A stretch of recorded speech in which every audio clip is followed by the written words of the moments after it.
vnímam tú pascu aj v tom, že možno aj ľudia, ktorí to teraz počúvajú, tak si hovoria v hlave, že ja by som pre ňo nikdy nepracoval.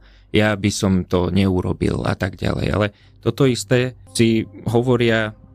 Ja som čítal takú jednu knihu, volalo sa to, že Ordinary Men, že bežní muži. A bolo to z druhej svetovej vojny, bolo to o mestských policajtoch z Poľska, ktorí po príchode nacistov tak bol v tej knihe dokumentovaný ten ich postupný prerod z bežných členov spoločnosti až na tie monštrá, ktoré dokážu zastreliť tehotnú ženu nad masovým hrobom odzadu.